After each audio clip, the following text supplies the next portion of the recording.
దేవునికి స్తోత్రము. స్తుతించే అనుభవము క్రైస్తవ జీవితంలో చాలా గొప్పది. వాక్యం సెలవిస్తుంది, యెహోవాను స్తుతించుట మంచిది అని.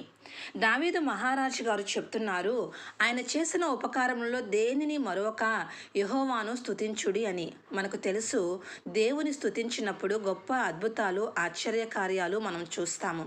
పరిశుద్ధ గ్రంథంలో మనకు తెలిసినటువంటి విషయాలు, ఇశ్రాయేలు ప్రజలు దేవుని స్తుతించినప్పుడు ఎరికో గోడలు కూల్చివేయబడటం మనం చూస్తాము. సంఘము స్తుతిస్తూ ప్రార్థించినప్పుడు చెరసాల సంఖ్యలు బద్దలు కావడము, ఇవన్నీ మనం చదివాము, విన్నాము. అంతకు మించిన కార్యాలు కూడా స్తుతించుట ద్వారా జరుగుతాయని మీకు తెలుసా?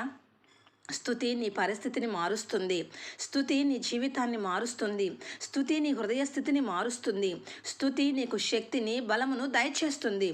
మనము స్తుతిస్తూ ఉన్నప్పుడు అపవాది క్రియలు లయపరచబడతాయి.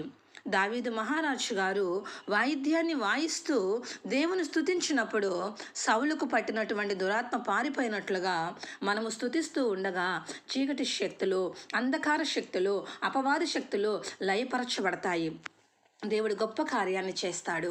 నీ జీవితంలో, నీ కుటుంబంలో, నీ సంఘంలో అపవాది జరిగిస్తున్న క్రియలు అన్నీ కూడా లయపరచబడతాయి నీవు హృదయపూర్వకముగా దేవుని స్తుతించగలిగినప్పుడు.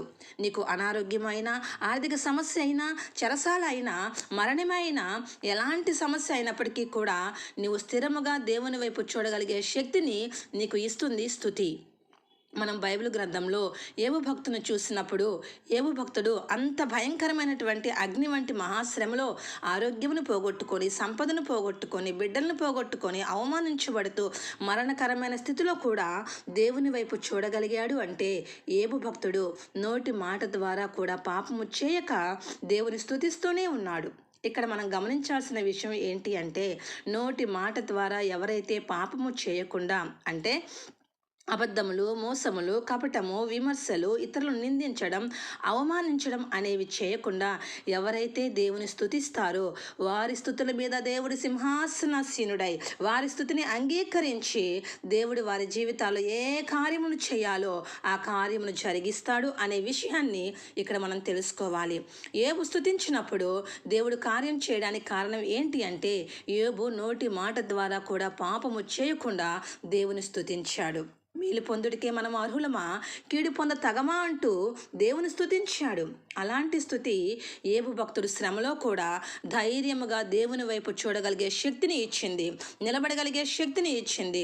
ఒక్కసారి హృదయపూర్వకముగా దేవుడు చేస్తున్న మేలును బట్టి స్తుతించి చూడు.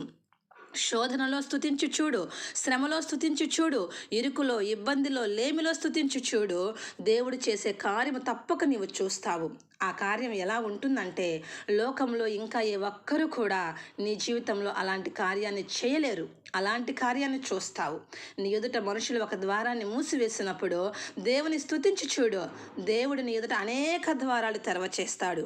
మేలు కలిగినప్పుడే కాదు, మీ ప్రతి శ్రమలో, బాధలో, ఇరుకులో, ఇబ్బందిలో, అననుకూలతలో, శోధనలో, బాధలో, అనారోగ్యంలో నీవు నిజముగా స్తుతించగలిగితే దేవుడు నీ విషయంలో, నీ కుటుంబంలో, నీ సంఘములో దేవుడు తప్పక కార్యం చేస్తాడు. ఏ విషయంలో అయితే దేవుని స్తుతించావో ఆ లోటు, ఆ శ్రమ, ఆ సమస్య ఇంకెప్పుడు నీ దరి చేరదు. కాబట్టి స్తుతిద్దాము. దేవుడు చేసిన మేళ్ళన్నిటిని బట్టి, మన ఉన్న స్థితిని బట్టి, ముందున్న సంవత్సరంలో దేవుడు చేయబోయే కార్యాలను మన కళ్ళారా చూద్దాము.